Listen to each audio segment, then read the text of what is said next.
tranquilo. Eu fico pensando muito no clássico, porque assim, a gente está falando de um Vasco, né, tá aqui até atrás, que também não é ainda um modelo sólido de futebol, mas nesse momento, por mais absurdo que isso pareça, né, se eu falasse isso em dezembro sobre fevereiro, ia ser um absurdo, mas nesse momento me parece com um modelo de jogo melhor definido do que o Botafogo, assim. Não sei se dá para apontar um favorito nesse clássico, ainda tem o Fluminense correndo por uma vaga que vai jogar com o Bangu, que já está rebaixado, são 2 vagas. Um grande está fora já. O empate serve para o Vasco, ele faz 16, o não é? O empate serve para o Vasco, bota a tabela aí de volta, eu abri aqui, pode deixar. O Vasco tem 14 pontos, se empatar vai a 15, o Madureira tem 15. Então vai depender, se o Madureira vencer o jogo contra o Nova Iguaçu e o Fluminense vencer o Bangu, não serve. Não serve. Aí tá fora. A tendência é que o Fluminense vença o Bangu. Eu acho, porque o Bangu já tá rebaixado, né? Eu tô achando, não sei, eu tô achando que esse clássico tá com a cara de empate, mas eu queria ouvir. Tem favorito? Eu não consigo ver favorito, o que é uma loucura.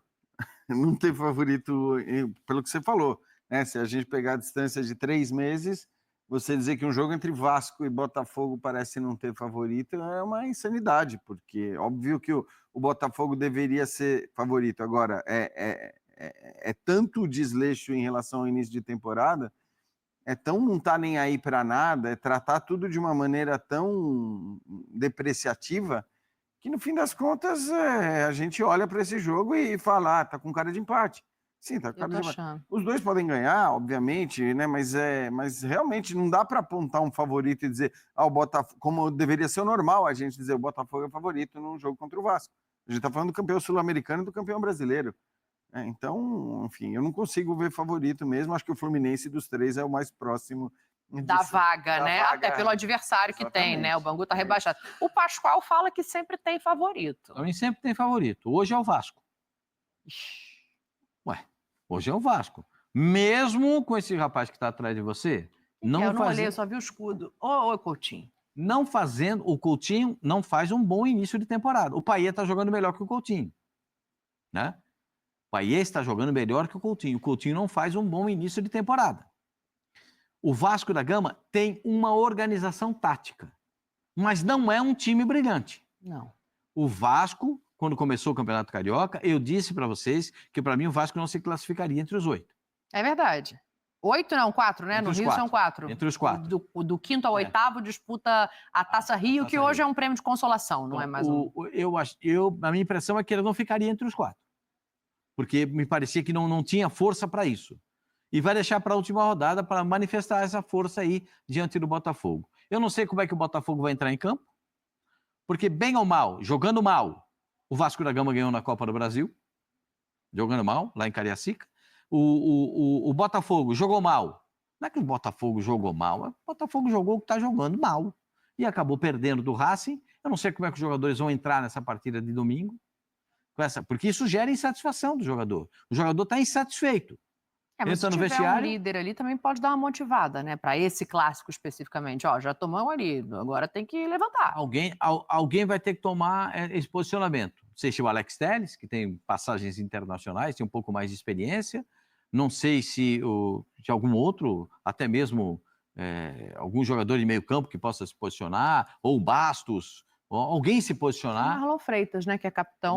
Freitas. Alguém tem que dar essa... Porque isso vai depender muito de partir dos jogadores, né? Partir dos jogadores. E aí não é insatisfação com o Caçapa, não é isso que eu estou falando, porque o Caçapa não teve nem tempo de colocar em prática o que ele pensa. Porque ele deu o quê? Um treino para esse time? Vai dar mais um treino antes do jogo de domingo? Vai dar mais um treino antes do jogo de quinta-feira? É muito pouco. Sim. É muito pouco para você implementar as suas ideias. E nós estamos entrando em março. Então, enquanto você já está entrando em março, você está deixando para trás tudo isso que o Jean falou. Esse desprezo que foi dado para as outras competições. Agora, esse desprezo vai ter uma cobrança no domingo. O desprezo vai ter outra cobrança na quinta-feira. As cobranças virão. Porque eu vou falar um negocinho. O boleto chega, hein? E você sabe que quando chega o boleto, corre para dar uma satisfação. Então, o boleto chegou para o Botafogo. No domingo e na quinta-feira. Eu vou ter que fazer aquele negócio, Geonde. Dito isso... Dito isso, quanto é que vai ser Vasco e Botafogo, pessoal? Bom, seguindo o padrão do que 1-1. Eu tô nessa, eu tô achando que tá com a cara de Eu, como acho que tem favorito sempre, 1-0 Vasco. Ixi, Maria. 2-2, vai? Pra ver gol. Fluminense e Bangu, porque isso vai interferir na classificação. 2-0 Fluminense. 2 gols do Cano. Bom placar. Também acho. 2-0. Vamos fechar 2-0. Vamos fechar 2-0 Fluminense. O Fluminense indo a 17. Pro Pascoal tá entrando Fluminense e Vasco já. Para mim, para você que colocamos empate no clássico, o Vasco está indo a 15, o Fluminense está indo a 17, e aí a gente vai ter que dar o placar, veja você, de Nova Iguaçu e Madureira. Madureira 1-0. Ih, o Zinho não vai gostar. Mas aí lá em Nova Iguaçu o jogo, né? Se empatar o clássico e for Madureira 1-0, o Vasco e o Botafogo ficam fora da próxima fase do Carioca. Se empatar o clássico e o Madureira vencer o Nova Iguaçu. Você já empatou o clássico. Já gastou seu empate, hein? Eu vou empatar também. Não, gastou seu empate. Não pode gastar. Não pode, é um empate só. por rodada. Nova Iguaçu em casa, né? Nova Iguaçu, vitória do Nova Iguaçu, então. Então tá classificando o Vasco e o Fluminense do mesmo jeito. Deixa eu fazer o seguinte, eu vou fazer intervalo aqui no clube, porque daqui a pouco... E o Vasco da Gama acaba de anunciar mais um reforço para a temporada de 2025. E o nome dele é Benjamin Garré, tá na tela nesse momento. A arte divulgada pelo Vasco da Gama. E eu vou estar lendo para vocês nesse momento a nota divulgada. O Vasco acerta a contratação do atacante Benjamin Garré até dezembro de 2027. Garré iniciou a carreira na categoria de base do Vélez Sarsfield, da Argentina, e ainda antes de se transferir, antes de se profissionalizar, na verdade, ele se transferiu para a equipe do Manchester City, da Inglaterra, já como profissional. Defendeu o Racing da Argentina e o Huracan também da Argentina, até ser comprado pelo Sovetov da Rússia.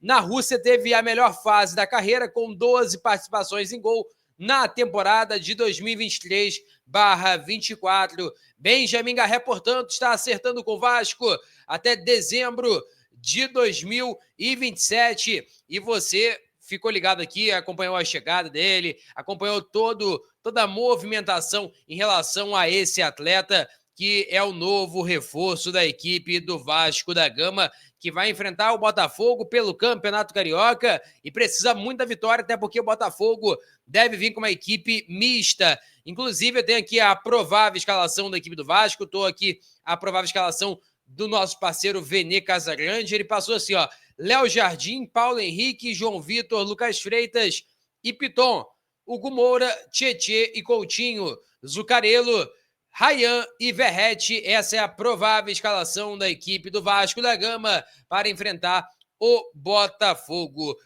O jogo vai ser realizado em São Januário, vale a gente frisar isso também para vocês. Agora, mais uma informação muito importante aqui do Mercado da Bola, né? Um site que importante em relação a notícias de Mercado da Bola, obviamente, né? O nome já diz, é que o Vasco retomou as conversas com Daverson, do Atlético Mineiro, e tenta reduzir a pedida salarial. Segundo a informação, basicamente é a seguinte: se o Vasco da Gama conseguir a redução salarial, que a princípio hoje está na casa de 800 mil mensais, reduzir ali para 500, 600, o Vasco teria possibilidades reais de ter um casamento com o Daverson de maneira oficial. O Vasco gosta do atleta, essa identificação é muito forte da equipe do Vasco com o Daverson. Os torcedores gostam bastante também da figura do jogador, e o atleta pode estar fechando com a equipe do Vasco. Depois de ter negociado Palácios com a equipe dos Gigantes da Colina,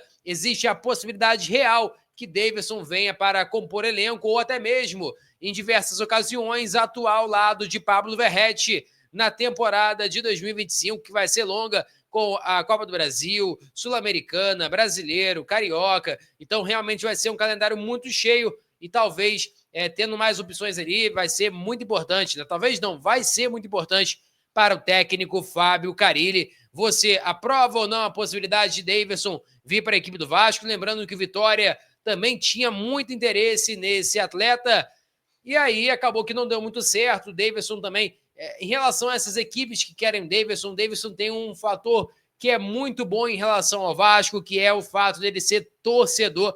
E, obviamente, né, sendo um torcedor, isso aí facilita muito mais qualquer tipo de negociação.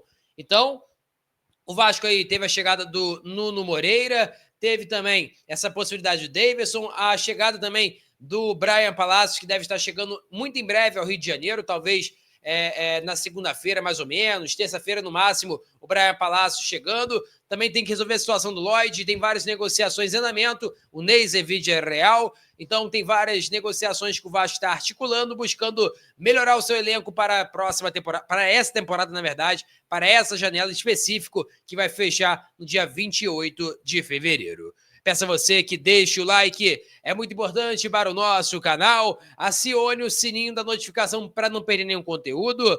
Nossa meta é alcançar 50 mil. Eu conto muito com a sua ajuda e também com a sua moral. Vou ficando por aqui, valeu, tamo junto. E é nóis! Fui!